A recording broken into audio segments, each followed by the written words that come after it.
do it.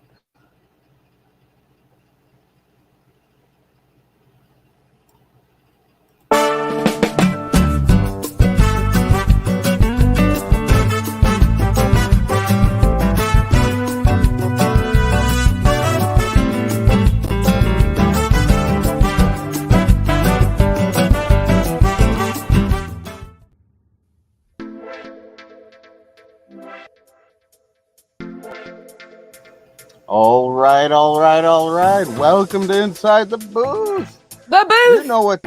You know what time it is. What time is It's it? time to get jiggy with it. I don't think so.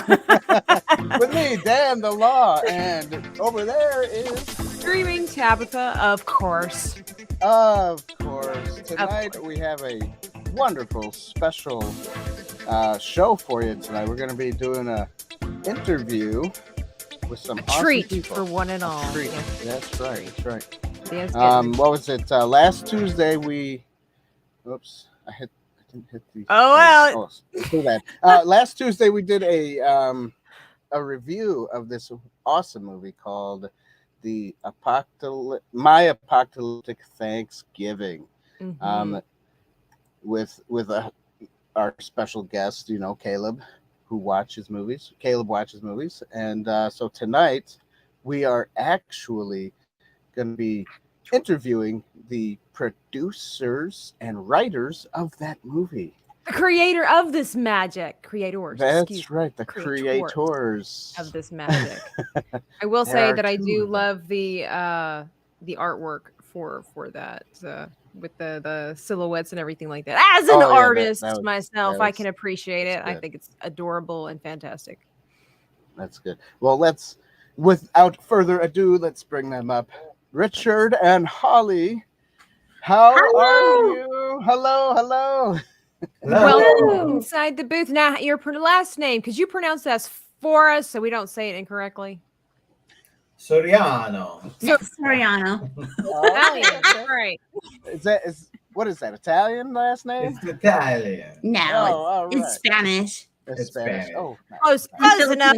That's the same, right, Dan? Yeah, that's right. Italians, it's Spanish. They're all the same.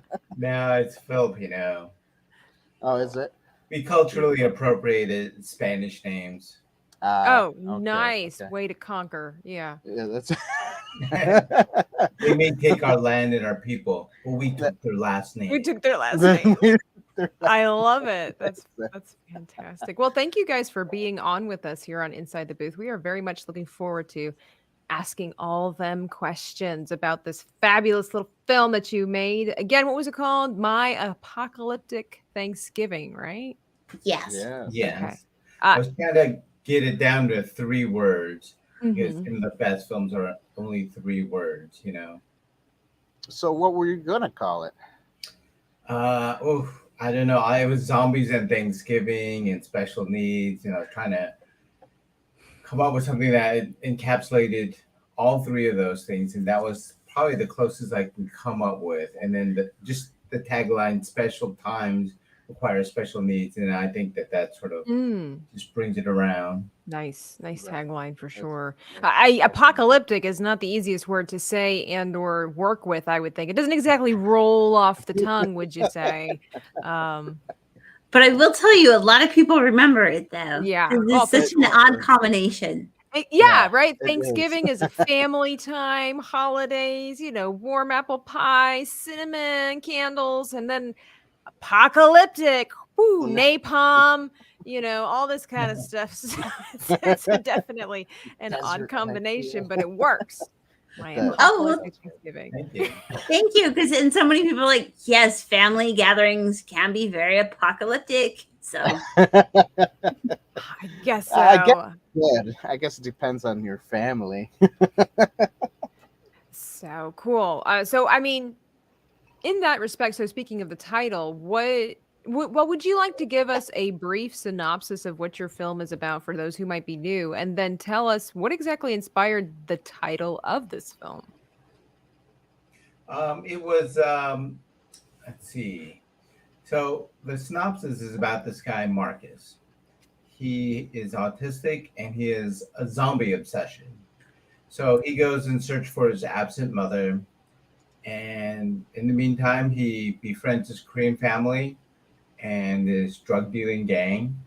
And they compete to teach him the meaning of family. But in the end, through his favorite zombie TV show, he teaches them about forgiveness. Oh, so It's great. good. Great. So, I mean, the title is kind of self-explanatory, especially when you watch the film. I mean, but did you come up with the title first, or did that come later on? I actually came up with the scene. I was in this screenwriting class with Corey Mandel, and he says, "All right, well, you're gonna have two people want the opposite, and they're going to be actively, um, trying to obtain the goal. So Marcus wants the name of his mother, and the girl, the social worker, wants him to sign a piece of paper. So that was where the exercise came from, and part of it was like something that reveals in the character. And so that was one of the first scenes I ever wrote, because usually I'd have one character, like, one of the first scenes I wrote was I wanted, some guy wanted to unplug grandma from, the breathing machine in the hospital. And the other brother wanted to plug grandma, keep her plugged in. So you can see how, but you're trying to create conflict as an exercise. But when I wrote this, I was really touched because it comes from an emotional place. And when I wrote that, he's like, "Wow, your writing's really changed." So he says, "Continue." Well, that's good. It's I would say it's a compliment when people say your writing has changed, right? I guess it depends on the context. Well, and the story itself was inspired because one day Richie was in the car. You guys, I think, knew that you saw some background that we also take care of adults with special needs. And one of them heard an ad come on the radio to find your soulmate online. And he goes to Richie, "Well, if you can find your soulmate, can they find my mother?" And so that's what really... Okay. Because a lot of the people were abandoned to the system, and so this is the closest thing they have to family. Now, this isn't the case for all adults with special needs, but the ones in the homes for behaviors, that's where they tend to be, because they understand their family's not part of their life, and it really breaks their heart. So, and ours too. So, and that was going to be my next question, is like, what inspired this film as a whole? Because it's definitely different, and we were kind of talking about that backstage about how it's refreshing because it's different. It's not a typical film, and I was curious, like, so that was it that moment that inspired this whole film, or was it a growing moment or a growing thought in your mind, and then that moment kind of solidified the idea? It was it had been written over like 12 years.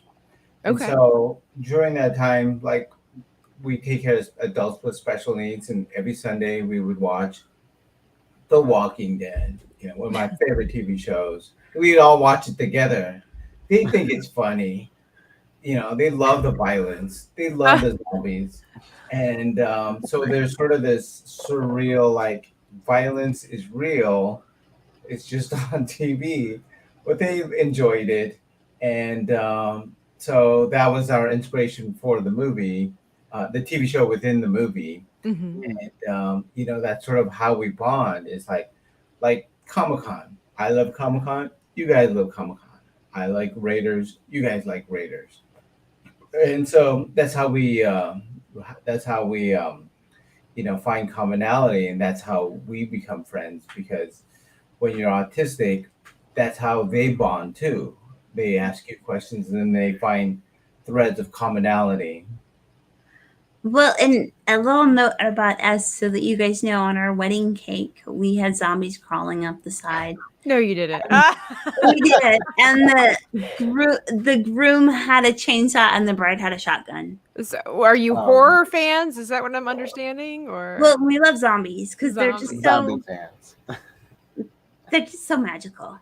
Magical. That's fun. That is an interesting adjective to describe flesh-eating zombies. Okay, I can't with zombies, to be honest with you. It's like one of my, when it comes to TV monsters, TV monsters and things like that, I can't handle zombies, like Walking Dead and all that stuff. I tried watching one episode with my brother. I can't handle humans eating other humans. I can't do it. It's too graphic for me. So it's funny that you say mad. I mean, it's kind of a side note. What makes zombies magical to you? Well, it's not. Zombies themselves are the least interesting thing. It's what they cause other people to do so often, because so often in zombie movies, like good examples, Night of the Living Dead, the George Romero that really kind of ushered in the new ones, and even like Shaun of the Dead, there's this whole idea of when somebody's a zombie, you still have the memories of that person being a person. And so then you then have the moral dilemma of whether or not that is still that person.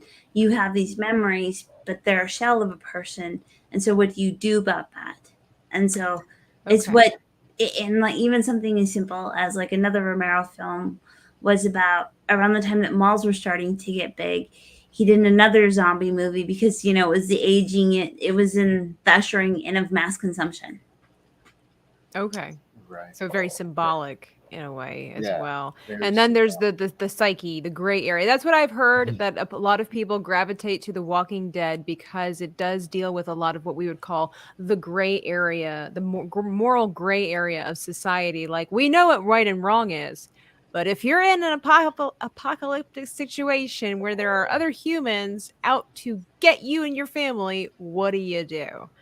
And so the moral gray area there. But yours doesn't deal with that. Your movie, it threw me off, I will say, watching it, because it kind of opens up like Buffy the Vampire Slayer vibes a little bit, and with the color tones and everything. It was beautiful, by the way you switched from TV to real life, if you will. Threw me off in the beginning, and then I was like, this is fantastic. I love the way that you did that. Oh, thanks. Yeah, I mean, part of the inspiration of flashing back and forth was what was the name of that film? So part of it was like Precious. She dreams about the Italian soap operas, and so she would live in this world, and that's how it begins. They didn't go back and forth that much. I think go 2 times, but it gives you a sense that that's the world that she lives in, because her world is so brutal that it's hard to live in that world. So that was also my inspiration for that. Nice. That's great. Dan, do you have any questions about their movie? Did you? I wasn't here for when you were reviewing the film. I wasn't. I was busy taking care of some family stuff, so I didn't get to hear Dan's thoughts. Did you, Dan? Did you like the movie? Yeah, we liked it pretty well. You liked it. Excellent. Yeah. I thought it was different and in a very good way. I will say I got caught up in the feels at the end.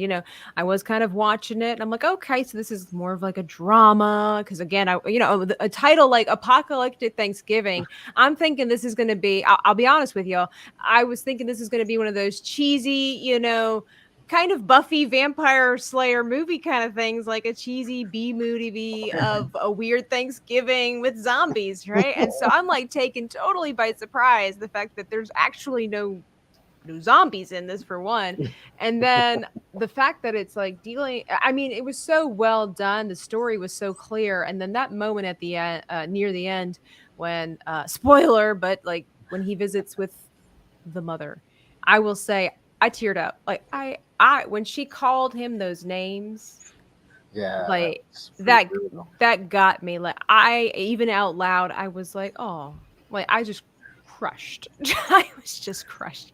And then I was happy at the end where they're all sitting there and they're just cheering one another on. And I was like, this is like a better than a Hallmark film. We all know how Tabitha feels about Hallmark films. This is so much better. This is what Hallmark should be. This is what a Hallmark film should be. For real. Should be different. Yeah, thank you. Yeah, absolutely. Yeah, good. Yeah, the poor actress, Joni, she's a funny person in real life. She's very lighthearted. The one that played the mom. One that plays the mom. Okay. When she auditioned, I think she really understood the character. Like she walked in and she's like, "What you want?" And we're like, "Oh my god, there she is." There she is. It was that moment. It literally just the way that she commanded the room, the way that she said it. We're like, "Oh yeah." Nobody else came remotely close to her. What's that process like? Casting people? Does it get tedious? You sit in a room with, a bad cup of coffee and just watch people perform? I mean, Yeah. So the director Charlie, what he would do is he would have people read the lines. The way it works in LA is people would sort of book an hour or show up within that hour, and then we would try to get like 6 to 8 people per hour, and give people the time and respect because they prepped, and we would give them sides so they would practice, and then we would have them read against other people. But yeah, because one of the things that was really important to Charlie during the audition is he took a little bit time to find out whether or not people could take direction. Important for sure. That is important. Yeah. Because, you can, that it seems like it's a small thing, but it's everything because it's all very, very subtle. The difference in performances, like, especially when she reaches a certain level, then, Yeah. Oh, I can imagine. I mean, direction's very important. If you suddenly have an epiphany of how the character can do certain things, or if the actor themselves is not really adhering to the way the design is going, it's like, hey, I need you to do this. Obviously, you need people to listen to you. I mean, it's literally the title, director. Yes. yeah. Do you make the decisions when it comes to the final casting of characters, or? It was collaborative. Yeah, it was all collaborative. We saw over 400 actors. How many? Oh, I don't even know. Yeah, and so we got a lot of.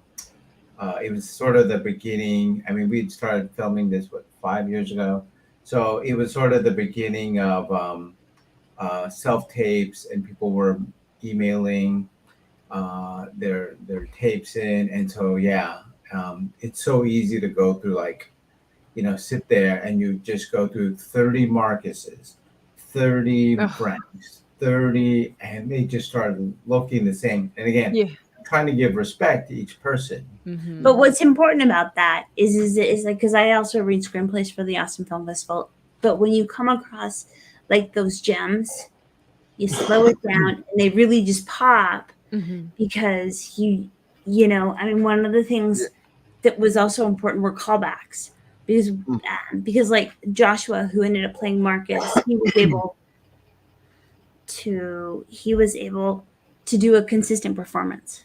Not the same, but a consistent. And for a role like that, that's just like fundamental because it's really up to him to carry the film. And if he's not consistent in his character, then nothing else works. Yeah. Right. Wow. So that comes with another question. Were there some people that you saw like once and said, "Oh, you know what? That would be great, right?" I was going to ask that. That's the one. That's the one. But we won't tell anybody. But that's the one we're really keeping an eye on. Did that pop up ever? Yeah. Most of the cast was like that. It's like, oh, that's it. Yeah, there was very little discussion. Well, there was and there wasn't. You know what I mean? But you always want to see if you can do better, or again, and then it all falls apart on schedule. Right. But, so I mean, like, if you find the one, do you bother with the other 500, or Yes, you kind of do. Unfortunately, that's the hard part is if something falls through, you need a plan B because you've got a big train going. It's like planning a wedding. You got everybody showing up. All right, bride, groom, you can make this date. Okay, can the parents make the date? Okay, Okay, right. Sort of have this big train. Then you get the catering and everybody to show up. That's and then come hell or high water, whoever can't make it. But the other part to that too, though, is that seeing the other performances will confirm whether or not that actually is the one. Because sometimes, because sometimes you're caught up in the moment, and when you go back and look at the self tape and you slow it down and all that. And this is just a note for you guys. Almost every single person that auditioned or had cast in a role had some connection to the world of special needs. Okay. Okay. Nice. Could we ask that?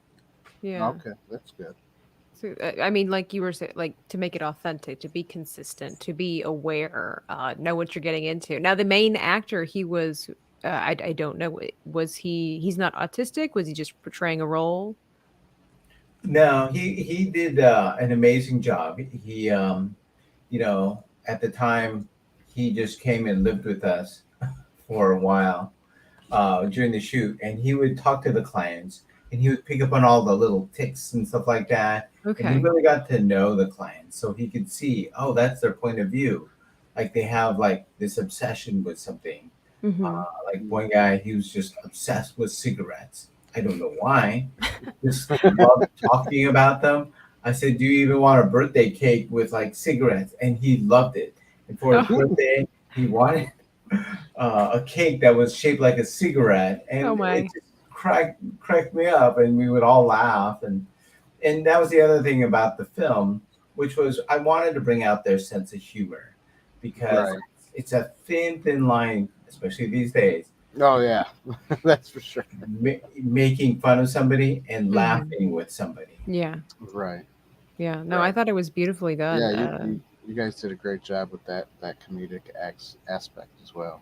So yeah, the actor did a phenomenal job, because that's why I have to ask. I'm like, I don't think he is, because I would assume, not having any I have very minimal experience with autistic people and children particularly, but it can be hard to direct them because there can be mood swings depending on the spectrum. So that's why I was wondering, I'm like, was this gentleman actually special needs, or was he just doing such a phenomenal job that I couldn't distinguish and didn't know? It's like which kudos to acting. Well, he won though. Yeah, he won. Joshua Warren Bush. He actually won Best Actor.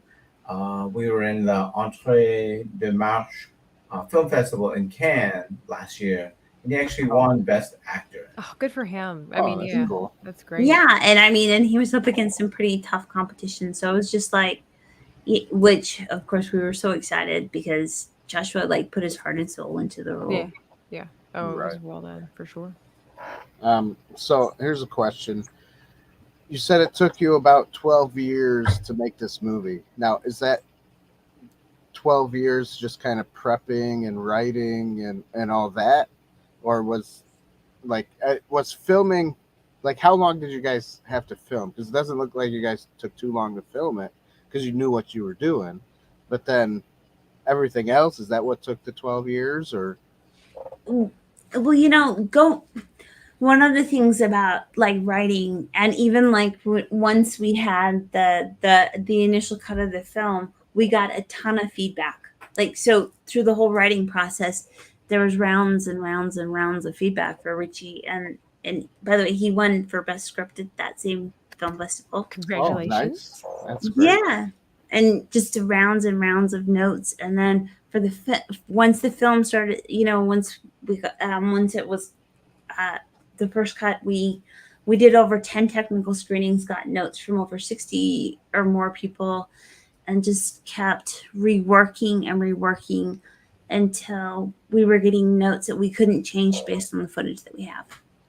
Oh, okay. Wow. Yeah, kind of hard to go back and do certain things, isn't it? Yeah. Unless you got CGI, right? Yeah. Now all you do is you scan the actor once. Right. Oh no. We would never do that. Horrific. Please don't ever. It would steal the magic of what you guys do for sure. No. Yeah. Well, I mean, even as a producer, this was pretty micro budget. I mean, for a year, I would drive around LA looking for a laundromat. Hey, can we film here? Hey, can we film here? No. Hey, oh my. So I think I went through 30 different laundromats. And a lot of times the owner's not even there, so you'd hang out for an hour, and then you're like, I don't think anyone's going to be here. So those are the things that you do as a producer. Yeah, like we the scene in the cemetery, we reached out to the cemetery close to our house. This was a few years ago. They wanted $5,000 for. Oh wow! I mean, just for not even a day shoot. Right. I guess in case you would damage any of the property, kind of thing, or. Yeah, and who knows? Maybe some of the dead bodies will come alive. Right. Yeah, they were like, hey, they're filming a zombie movie. Let's join them. Put some authenticity in there. Oh my goodness, for sure. I mean, Dan, I don't know if you have any more questions about this particular movie. I know I have questions about our guests and their career, but I don't want to steal it away from this movie. No, go ahead. You can start. I was just wondering, so how long have you been? I was just gonna say, I'm sure we're gonna go back and forth. Oh, back and forth, because it was all coinciding I mean, with one another. But how long have you guys been in the film industry? I'm not in the film industry. I mean, I'm just, working on my craft. And so writing it's probably the hardest thing, the most underappreciated, because everyone sees what you do at the end result, and everyone has an opinion, but it's the hardest to come up with the staring at the blank sheet. Right. But it's like a passion project almost. Yes. And I've been I don't even know. My mom, when I was a little kid, my mom would have me be in her commercials and advertisements. And so, I've been around it since I was a little bit since a kid. But, I mean, technically we're in the industry, but we're not quite, because we're indie. But so we don't get the big studios, which is actually nice, because we don't do filmmaking by committee. There's a difference between getting notes and filmmaking by committee. Well, what exactly is that difference, if you don't mind my asking? Well, when you're doing like filmmaking by committee, then you have like studios execs and all that, and you have marketing departments going that, and it's not always just about what's the best story. It's about what sells. It's about merchandising. It's about product placement. It's about all those things. Whereas like when you're getting notes, it's more about based on what you have versus or what you have access to, because also where you can come up with something that costs $100 million to do, and you can do it when you have those kind of bigger resources. But as you feel like you're like, okay, well, we have some houses and a car and a laundromat. So I mean, you just kind of, because it's like building a story on the resources you have versus with the committees where you have many more people weighing in and all of that. So you have more control, basically, if you're an indie artist creator. I mean, that makes a lot more sense too, as far as even like with books and stuff like that. I've heard and done some research on that going self-publishing, there's a lot of freedom involved, because you get the final say of what you're doing, but it is a lot of extra work, because like you're saying, you don't get that extra budget, necessarily all the extra marketing per se, depending on your career field of what you're doing prior to creation of artwork itself. But it also takes off a lot of pressure. I would think so, because you have the freedom to maybe do something a little riskier. Because when you are spending so much money, you have to have so much of a guaranteed return. I mean, because that's something that's going on with Hollywood is they have these big things, and they're spending a lot of money, and they're thinking because it's based on pre-existing IP that it would bring in the money, but it's so different. And so it's like, well, how are they covering their costs? And as an indie filmmaker, you still have to cover your costs, but they're not nearly the size. It's astronomical. Plus the thing is, you're not worrying about ruining a franchise either. If you're creating your own content. Yeah, I mean, like I wouldn't have. I'm sure some of my jokes in there probably would not have made it. Mhm. And then when spoiler, uh, certain like when when the zombies become real to him, and he has a psychotic breakdown, I think that would probably be on the chopping block because it makes somebody look really bad. Oh, really? Okay. Gotcha. Okay. And and another spoiler is the scene where he gives back the gun. Right. Yeah. Oh my god, that's been a huge talking point. Yeah, that's crazy. Yeah, that's funny. Oh my goodness. It's interesting how he got there to get the gun in the first place. I mean, the story was good. You guys did a great job, putting it together and just kind of it flowed. Flushing it out. Yeah. It flowed for sure. I didn't get like any choppy bits of like, I don't understand why we're here. Like, how did we get here? Yeah. It just works. I mean, watching a lot of, I've watched other friends' movies, and a lot of times, they run out of money and then they have to like, okay, well, we have to bridge these two plot lines. How are we going to do it? Voiceover. All right, we'll do voiceover.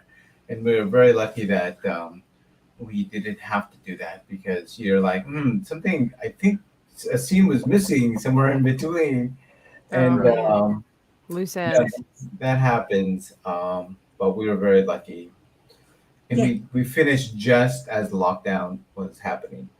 Oh, wow. Perfect. Oh, really? We did, well, that's when we did our final pickup shots, but it was, I'm sure you guys have heard this, that in indie film, it can be fast, good, or cheap, but it can't be all three. Right. You got to pick 2 out of 3. Yeah. That's what I've always heard. Oh, my goodness. Even well, work, other people's work, If you wrapped it up right before 2020 or before the lockdowns, that gives the editors plenty of free time to start working on stuff. Well, but they're in post, so there was all the, so the lockdowns really didn't impact post nearly as much as it did production. Mm-hmm. Yeah. Yeah, we had 25 days of production. So, okay. Of shooting, excuse me. So like 5 days to shoot the zombie stuff, and then it took like 20 days to shoot a story, just to give you an idea. Mm-hmm. And it took about a year of prep just to get everything. And when they talk about development, you're looking at your story like, okay, let's reuse this location, or we don't have that much access to the laundromat. We only had 2 days. So I had to fake the garage as part of the back room for the laundromat. So I came up with that. Nice. So that's actually that's my garage. So. That's very brilliant. I like these smaller films. You guys filmed it like they did back in the 80s, I like that. That's like way better than more creativity. Yeah, you got more creativity because you got to, like you said, you did it in the back of your garage, so you have to figure out how can it kind of look like, the laundromat itself, and you did a great job blending it. So, oh, thank you. Well, thanks. I also used that same garage area for a little short I did where a serial killer kidnaps a police detective and flirts with her. So. There we go. Well, that was going to be kind of my next question. Is that how many? How many films have you guys made? This is our first feature, but I made probably about 2 shorts that I would show actually, and then probably the other ones I wouldn't show at all. The secret stash that no one shall see. Yeah, it was just like, this is terrible. What am I doing? Right. And I have a bunch of shorts that I've been doing because to prep for our next feature, because I'm going to be directing it on top of writing it. Nice. And so, it's just working that muscle so that, just boom, boom, right. boom. Don't let it get stale. Stay fresh. Right. Holly Short last year was in the City of Angels, which is a local film festival that emphasizes and supports women by none other than Lisa Crosado, who's in our short, and she plays mom. And she's the zombie TV show mom. Sharon. Okay. Yeah. Okay. Wow. Very cool. Very cool. And do you have a lot of plans for future projects, or you just kind of take them as they come, one day at a time, kind of thing? Oh no, we have two features that we're actively developing. Ooh, exciting. Man, at the same time? It just kind of turned out that way. Some of the shorts that I'm doing, I'm also doing as kind of proof of concepts. And I did one where Richard wasn't very active on it because he was doing something else. But he watched a cut of it and he goes, "Oh my God." And then he just told me the entire feature. I'm like, "Oh, that's what I thought." So he's going to write it. Oh, cool. Great minds, great minds. That's right. It's good to have a married partner that, you guys are connected in that writing mindset. I'm sure it makes it easier. Yeah. Kind of balance. Yeah, for sure. No, we just drive each other batshit. Really. I'm sure that happens from time to time too. Everybody has great ideas, and sometimes great ideas don't go together very well. It's so true. It's like you're trying to be a coach and a critic at the same time, and you can't do that. That's it. Do either of you? Oh, go ahead. I was just wondering if either of you have like schooling in filmmaking and things like this, or you just kind of do like the rest of us and part of YouTube University and just reading and just being creative. I have a master's of fine arts in screenwriting. Nice. Fine arts. I love to hear it because I'm sure, Holly, you've heard all the trash people talk smack about fine arts degrees. Am I right? Oh, I don't care. I know, right? For real. I was going to college. Your artwork, Tabitha. That's probably why I started following you, because I was like, oh, this art is so colorful. I love it. Oh, well, thank you. You should have a display at Comic-Con. I mean, well, I never know what could happen in the future. I know I've had several people tell me I should take my chibis to con events and things like that, since I do a lot of nerd stuff, Stargate, Star Wars, all that stuff. So you never know. Get back on the wagon with that. But yeah, I don't like it when people talk smack about fine arts just because they're like, you get your degree in artwork or whatever, and how's that really going to serve you? And I just would like to, for the people in the back, like, who do you think made all those signs for COVID in 2020? Oh, yeah, was an artist. Just to let you know, it wasn't some banker or an accountant that was making all these, stick figures of keep back 6 feet, okay? That was somebody that went to college like us. Am I right? Holla, okay? Well, even something as simple as, what do you do most days? You write emails. And if your emails aren't clear, your company can get sued. So, even as a screenwriter... I know that sounds funny, but it's true. Clear, simple language is like the key to screenwriting. Mm-hmm. And clear, simple language is the key to effective emails, which is a work skill that's required. Right. Because let me tell you, some of the emails that I've read, I'm like, you're serious? So, don't you love when people put LOL in a formal email? Every once in a while, I'll stick it in emojis. Mess with people. Oh wait, this is not the time or the place. But Richard, do you have is that you as well? You have a degree in? I have a degree in computer engineering. Nice. I love to hear it. But where it helped me, because I started learning to filmmaking. I was inspired by Swingers, and my friend wanted to make a movie in Swingers. And as a programmer, you're pretty isolated from the rest of the world. And I was like, oh, I'll help. So I just saw how much fun he had. So I bought an Apple. This was Apple, and the Canon GL1 just came out, and Final Cut Pro just come out. And since it's highly technical, it was easy for me to learn. And, you show me once, boom, I learned how to do it. And everyone else is trying to read the instructions. But because that's where my technical skills really came in handy. And then I knew how to compress files. I wrote little scripts, and I could post them on a website when websites were actually very difficult to put together. So that's where it came in handy. And then so I kept making these shorts and making them. But what the hard part was, it's you hit the wall. You're like, why do my shorts suck? Like I look at their work and I look at my work and I look at other, and I'm like, it's kind of the same scene, isn't it? So that's why I started to write, and Okay. yeah, and I found it the most difficult, but yet the most rewarding part of filmmaking. And yeah, and then after I was done with my MFA a little bit later, I went to the East Los Angeles Skill Center to get video production.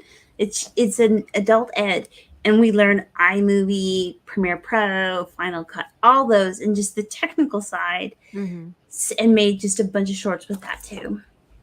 Oh, nice. Do you find that shorts might be harder to make than full length?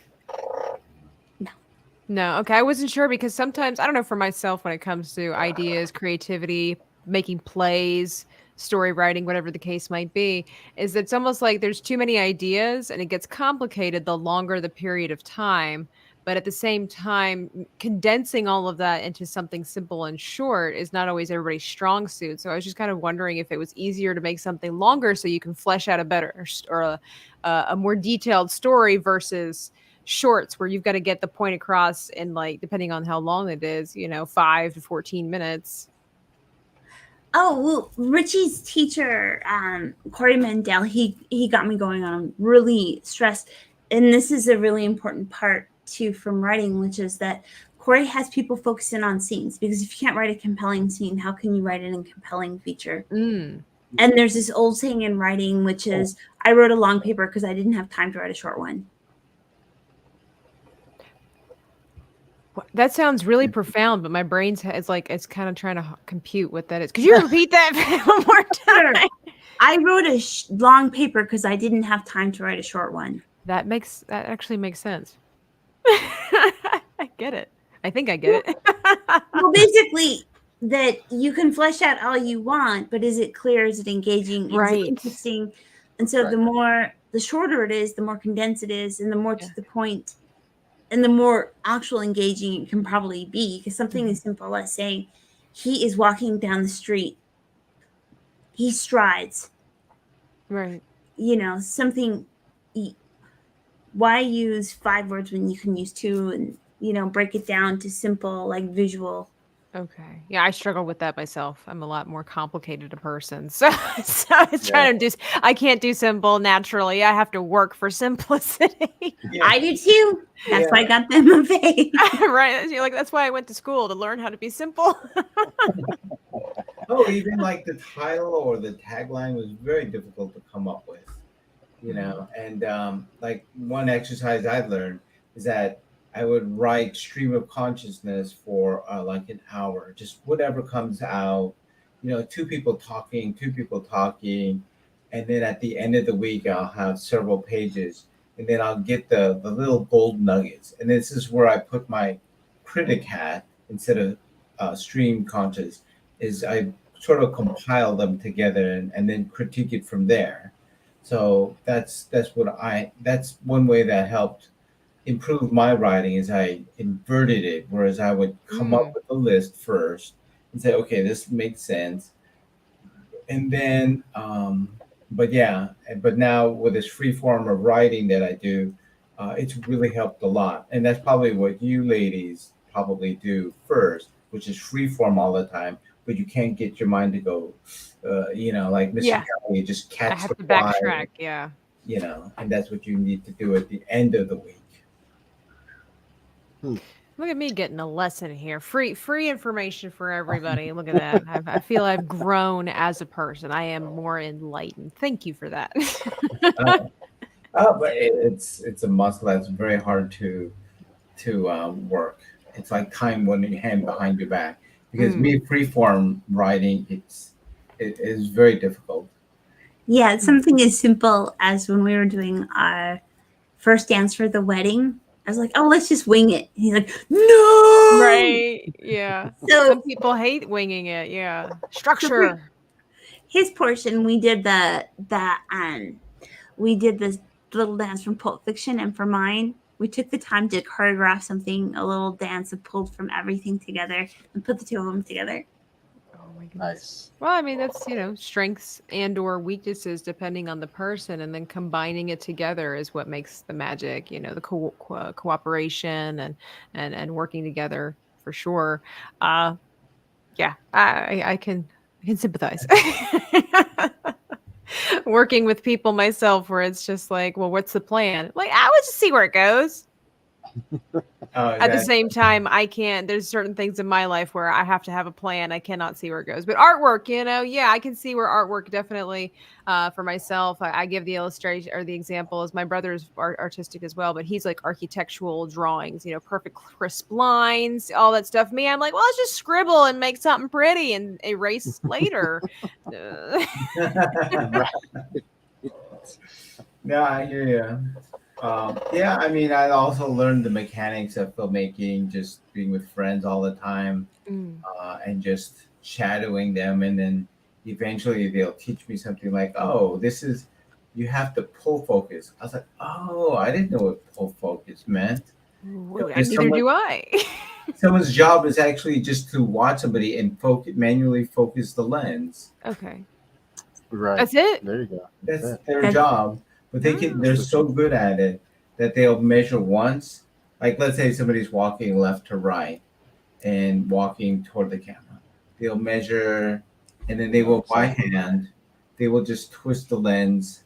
And as the guy walks or the girl walks, they will just manually focus it.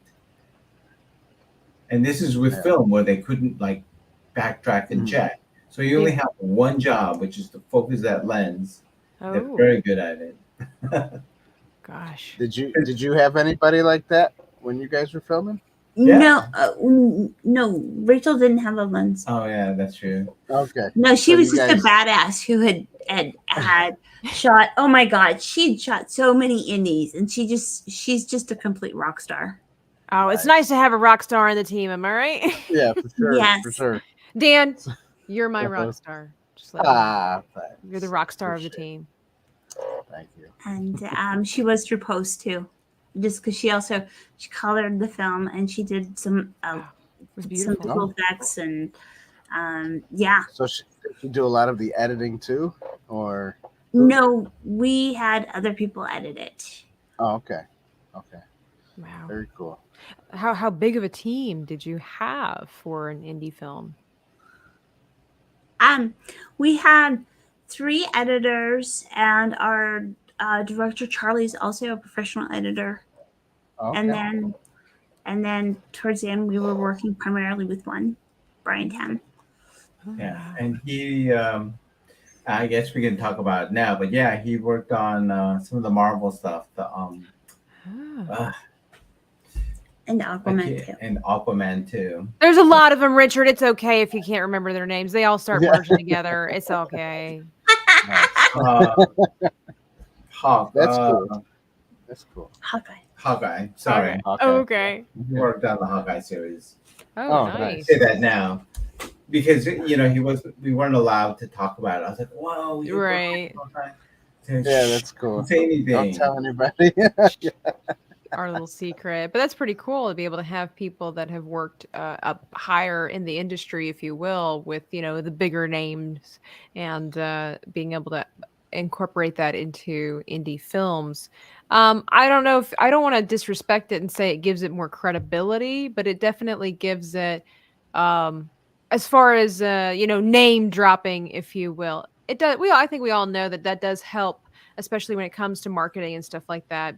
It's kind of like when George Lucas made Star Wars and stuff like that. He always had at least one major person, or well-known actor in his film it kind of gives a little bit of a boost, just because it's like, well, it's got that one guy in it, Oh, total. Well, and that's one of the things too, though, going back to that whole idea of committee filmmaking, is they tend to also work with brands. And so these smaller indie films give people the chance to really flex their muscles and really grow creatively versus having to service a brand. Yeah, do you feel that that's what's missing in Hollywood? Like, if they would get away from committees and things like that, we might see an old Hollywood, the one that we used to know and love. Yeah, I don't know. I mean, I don't know what the development process is like. I mean, it's not like someone's going to give you, here's $300 million, go ahead and make it. You know, whatever you come up with is fine. Yeah, we trust you. That's what they used to do, right? All the better, you know. Yeah, you put your mom in it. Great, put your mom in it. Everybody loves mom. But you also, I mean, it also used to be that movies tended to be more focused on the American market. But since there's so much money to be made internationally, movies have gotten bigger and broader, so they can appeal to a broader audience, so they can bring in a bigger revenue. Yeah. So, you know, that's why I also think that's a huge factor as well, because, you know, things like humor doesn't translate necessarily because it's culturally specific and things like that. So right, this is true. Obviously, you know, our catchphrases and stuff like that here in the States. Even in the United States, some catchphrases don't translate to the other side. You know, from one coast to the next. Be like, what are you talking about? You know, when you move to the South and over yonder, where's yonder? Just to spell that way. You know. So I can see. I've never really thought about that before. Is that now, like you were saying, the international market is huge, and the fact that, you know, Europe is very widespread, it's very different, and obviously over in Asia things are very different, and so trying to appeal to all of that, it might be that Hollywood has spread itself too thin, so we trying to accommodate for the world is a very tall order to create. Yeah. And now that everybody gets offended, you know, an even taller order. Now Hollywood wants to not offend anybody. What? Like, I mean, even the French, when we were in France, you know, they loved our film. Anyone who has, you know, anyone in the disability community gets the film. They just do, especially women. They just like, wow, you know, it really hits home. And I remember one guy, he was saying, I think that, you know, I wasn't reading the news in America, but, you know, the fact that we have a gun in our film and the fact that there was some sort of mass shooting happen at the same time. This guy comes up to me and saying, America is so violent. You know, even in your film, you know, you have guns. And I didn't know what to respond to that. You know, like, it's in our DNA, Second Amendment. What are you gonna do? No, but I can see that for sure. Europe being a very sensitive continent towards violence and guns, weapons of any kind, it can be difficult for some people to watch that and appreciate it or understand how that is involved in the story, what difference that it makes, because over there a lot of there is no, you know, concealed carry, open carry, any kind of carry. It doesn't translate, and it just puzzles them that even, and that's where you have like the cultural disparity, even on East Coast, West Coast, or Middle America. I mean, I've lived in places like Montana where if people don't have guns, they don't eat year round. It's very different than, say, here in LA, where guns are used more often against people. And so it's a very complex subject. And then so many politicians, like, one of the things that was important to us was to humanize Marcus in that, because so often people with special needs or mental illness or developmental disabilities are presented as psychopaths or saints, and no middle ground to that gray area, and that, you know, they have a right to make mistakes and they have a right to be a jerk, and because we all do, because we're human, and to speak to the complexity of that. And that's really important to us, because so often that's stripped away, and especially when politicians will demonize mental illness or developmental disabilities in the name of stronger gun control. And it's like, that's a symptom. Let's get back to the people to figure out what's going on there, because let's humanize people. So that's I could go off on that for days. No, that's a very strong point to bring out, that I think for myself I didn't really tune into. Like, I didn't think about that when that was happening. I was more of just being sympathetic. It's like maybe I kind of tuned into it, not to such a heavy degree where the political aspect, but more of the fact that when he was struggling, you know, when he brought the gun into the shop and the guy saw it, he's like, "What are you doing with this?" And he's like apologizing, and he didn't know what he was doing. And it's like, you know, like you were saying, there's just some people that you know, maybe don't have the capacity to fully understand their actions, and that doesn't make them evil people. Yeah. They just don't understand. And like you said, trying to humanize humans again, because not everybody is just pure evil because they own a weapon or whatever the case might be, or because they somehow fell into the bad crowd. It just sometimes circumstances happen and we don't really have an answer for everything. That's excellent storytelling for sure, and a great point to make for sure. Well, and it's totally fun that it maybe didn't pop out to you as much, because that's the thing is that it's always cool hearing everybody's perspective, because different things resonate with different people. Yeah. And to me, that's where I feel like we've done our jobs as filmmaker, because not everybody goes, "Oh, well, just this one point," because different things pop out, and that's it's so exciting. Mm-hmm. Oh yeah, for sure. Our differences coming together, appreciating for sure. Yeah, it's definitely good. So can I ask you guys a question? Yeah. I'm sorry, we're all out of time. No, I'm gonna help yourself. What prompted you to start like just podcasting about movies? Dan, Like, this is your territory here. Yeah.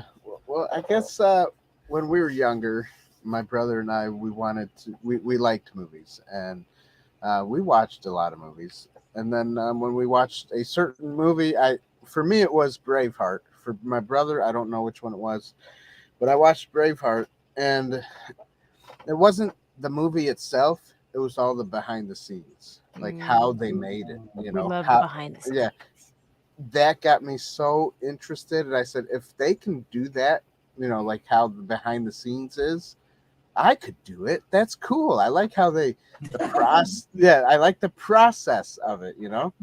So that got me into wanting to make movies. And then me and my brother started doing like little films and stuff at home. A friend of ours had a camcorder. One World. That was a little later, but yes. That was a little later, but yes, we did make want One to World. see them. Yeah, Yes. I know. I gotta see that. I gotta finish it. Well, maybe on my break in August, I'll be able to work on that. So do it, Dan. You gotta obliterate the rest of humanity because you only got like 5 of them in the first part. And then sorry, I was gonna say, and how did you two meet up too? So I'm asking this because, you know, I'm a new person coming in, and so that way new people can hear these stories. So when my brother and I started the podcast, because we're like, well, since we can't make movies, let's just do a show. Talk about them. Let's talk about movies. My brother was okay with that, you know, and then my brother needed to take a break. You know, he had family stuff going on. So then I was like, okay, we got to look for somebody. And we had Tabitha on one of our shows, and I go, you know, she's cool. She likes to pick on us and you know, just jump in there and be like, you know, hey, like one of the guys. So I'm like, okay, you know what, I'm gonna ask her. And then I did. You know, it took her like a month to think about it, but I wanted to be sure. It was we met on Twitter. Yeah, you know, for like Star Wars stuff and everything. And then Dan's like, hey, you want to be on the show? And it's kind of funny because when I would go back and ask Dan, I'm like, why me? Of all people on Twitter, why did you pick me? And I love his answer. It's such a dude answer. He was like, well, we needed a girl. He didn't tell me all this stuff like, we thought you were cool, we liked your banter. There was none of that. It was like, well, we needed a female. That's what. Well, I'm glad that I checked at least one box. Checking boxes. Well, maybe you can do committee filmmaking. No, just kidding. That's it. You never know. And so we just been going and doing stuff and trying to expand here and there. And I've been here since May. I've been here for 2 years. Yeah. Wow. Yeah. Congratulations. Thank you. Well, you guys, you guys are doing a great job. I feel like we totally talked your ear off. Oh, certainly not. I will say though, and I'm sorry if I plug it, Film Threat. but they have a Star Wars Critics Court. So I was able to join one of the jurors. I was arguing for and against Star Wars that they intentionally. I'm trying to remember It's always been diverse. Yeah. Which law that they were breaking, but they were intentionally trying to destroy Star Wars through with modern day politics, and I was arguing for it and against it. Right. You were one of the ones fighting on the front lines for the rest of us, weren't you? That's right. Yeah. Taking Because they pulled out an old quote of George Lucas that says, Lando Calrissian, he was always meant to be black. It wasn't in response to any of the backlash. And there were even black stormtroopers and black people in Star Wars. You just didn't see them. And we're like, what? What can you do when you go to the master or the creator of everything and he says something and you're like, we got to figure out how are we going to close the door on that one. It's what they seem like. Well, if George said it and everybody's flocking to George, what are we going to do? We know we'll just take him off the internet, give him a contract where he can't say anything about Star Wars. Poor guy. He's probably just turning in a massive golden castle, $1 billion castle, wiping his tears with his $100 bills. But I mean, honestly, I think as creators, all of us here, I think we could all say that he's probably devastated and probably reconsiders his decision. I don't understand why he decided to do that. Probably because he just trusted the history of Disney to take care of it. But I would myself personally, I would have gone the J.K. Rowling route where it's like, I'll give you the rights to some of the stuff, but you got to do everything through me. Like I got to put my hand of approval on it before. But he knew Bob Iger since he was producing. Bob Iger was on ABC and they were doing the Young Adventures of Indiana Jones. So they've always known each other, and so he didn't have a problem with George's stuff back then, and he's always known KK. So, yeah. How do you they just kind of did a turnabout for sure. That's what I'm thinking. It's like he probably thought that he was putting it in capable hands because Disney is known for making magic, and it seems like everybody, once he sold those rights, everybody was like, let's just make money off of it and not care about the franchise. Although you guys, I will say that when I don't know, maybe 15, 20 years ago, I was in a Costco and I saw Star Wars fruit snacks and I thought that's a little off-brand. So, But at the same time, a lot of us Star Wars fans would be like, they've got gummy snacks with Star Wars on. Yeah. Woohoo! It's terrible. They literally could slap Star Wars on anything and we would buy it. Like most of us anyway. Isn't that terrible? Yeah, that's crazy. Star Wars napkins, like I would totally buy Star Wars napkins for Christmas, for 4th of July. Like I'm not a sucker for everything, but they know how to get us. They know how to get Star Wars gummy snacks. Don't they have those Yoda Krispies or something like that? That cereal, and it's not even Star Wars themed, but they just got Yoda's face slapped on the box, and you're like, sure, why not? Why not? It's Star Wars. It's green. Yes. It'll turn the milk blue. So I guess one of my last questions. What is your all-time favorite movie? Oh yes, we gotta know. Can you put a filter on that, more of it depends on what day you ask me or when you ask. All right, what is your all-time favorite movies? We'll put a few of them out there. Or you can go by genre. I'm the kind of person, again, I can't do simple, but I'm like, okay, well, in this genre, it's this movie. In this genre, it's this movie. There you go. Does that make it easier? Okay. Up by Disney. Speaking of Disney. Okay. I would say before I get into that one, I would say there's this movie called You Kill Me where Ben Kingsley plays an assassin who's sent to AA because he has a drinking problem. Oh. Okay. And it's really, really funny. And the guys that wrote it went on to do Endgame. And all those movies. Yeah, and Winter Soldiers and all those movies. And it's just really, really funny. Nice. Oh, nice. Yeah. You Kill Me? It's called You Kill Me? And yes, You Kill Me, and as Taya Leone in it. And it just is hysterical. I might have to check that out. That sounds pretty good. So Up and You Kill Me. I like how it's like happy children's movie, drunken assassin. I have another assassin movie though too, which is The Longest Goodnight. You know, they talk about women, strong women. Gina Davis is awesome in that. Oh, I'm Samuel sure. Jackson. Wow. Nice. It's a Christmas movie. I love the fact that you guys didn't give us, you know, a lot of times, and there's no hate, no disrespect to anybody if everybody's favorite movie is their favorite movie. But a lot of times, you know, we'll get the typical ones. It's like, oh, Star Wars, or it will be, you know, Braveheart, or it's going to be, you know, something mega. Braveheart anyway. You didn't like it? I don't think I've ever seen it. So. Oh, freedom! Oh, you've never seen it. Oh. And there's two other movies. If you guys, one is called Montando Cabos out of Mexico, called Killing, which means Killing Cabos. And Holly's a little dark over there. I sense it. I sense it. And Tú no existes Dios. She's drawn to the dark side a little bit. I like it. I dig it. Yes. You know, she's very cute, very pretty, got a happy, chirpy voice, and then she's like, "I'll give me death." Yes. I love You it. know what her short's about? I'm gonna picture a short. It's about this guy who sells beef on the phone, and then he goes door to door selling beef, and then if he gets a no, he kills them. That's her short film. I thought for sure you were gonna say the beef versus humans, Nice. like That humans. too. I got you figured out, Holly. Oh, that's perfect. Wow. Okay, but I do. I love the fact that you picked movies that are either underappreciated or maybe people are not familiar with. So recently watching Up, it's like, this is such a fun movie. I will say Pursuit of Happiness is one of my favorites. You know, a guy who just doesn't give up, who's relentless. I think it just speaks to me and sort of in my DNA.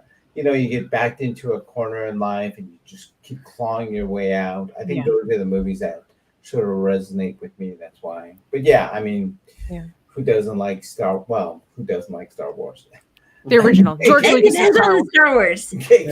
Who doesn't like George Lucas Star Wars? George Lucas. You got to be specific these days. But yeah, I'm just rereading the Audible by Andy Serkis, The Two Towers. Oh man, I want to listen to that.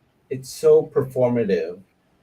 My favorite part is when Frodo and Sam are lost and they're going to Kirith Gorgor, and Sam realizes he's going to die, and Frodo's just completely mental, and Gollum is here and there, and the way he describes it, the way Andy Serkis does all the voices, it's just like you're in almost like a horror story, and nothing really major happens.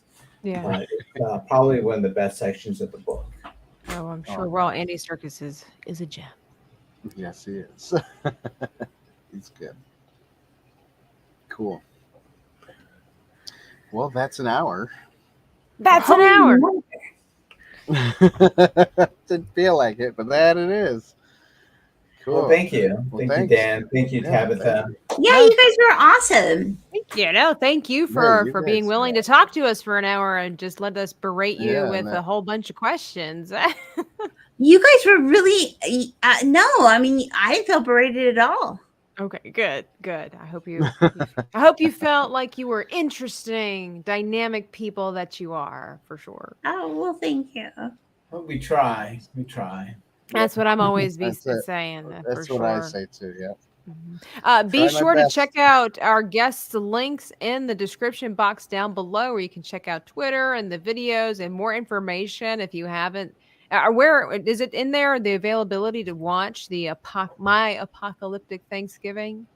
Yes, on their website they have the website where everything can be found. You should totally check out this movie. It's definitely, judging by the title alone, it's going to be a full-on surprise, like I was saying earlier. But it's definitely worth the watch. A heartfelt movie, and I wasn't kidding. I give Hallmark a lot of grief and a lot of hate because it's the same movie every time with just the different actresses, and sometimes it's not even the different actresses. Literally, it's the same one. But honestly, this is the type of style of movie that I think Hallmark needs to gravitate to. This is a heartwarming story, like you're saying, about humanity rather than just some ridiculous knockoff romance novel, you know, at Christmas time about princes. But this I really think that this is I don't know, it definitely is a drama, but in its own unique way. And I think these kinds of stories, these kind of life events should be displayed more often. I think it was really great, and that you guys should all check out this movie. Well, thank you. you. Yeah, thank you. Thank you. All right, and that's it. For those of you who do like us here at Inside the Booth, don't forget. Who to doesn't subscribe like to our us? channel. Vanquish. That's right. Vanquish the like button, and don't forget to ring the bell for more notifications. And then That's everything else is in the description below if you want to support us in anything else. So there you go. There you are. Yes, and thank you to our beautiful chat for hanging out with us. You guys know what to do. Love It says that she's late, but I can't wait to give the movie a watch. Absolutely. I think she's going to really enjoy it as well.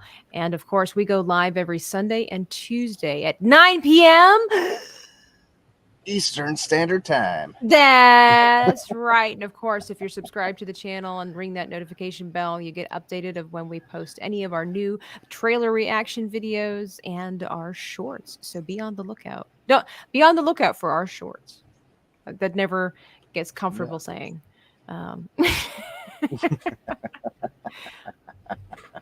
That's all I got for you tonight. Dan, take it away. That's it. All right, that's it. I guess I'll say goodbye, and we'll throw in a goodbye something or other at the end here. Want me to say goodbye to the people? Sure. Do you want to hit a goodbye thing or what? I absolutely. Good night. Goodbye to everybody.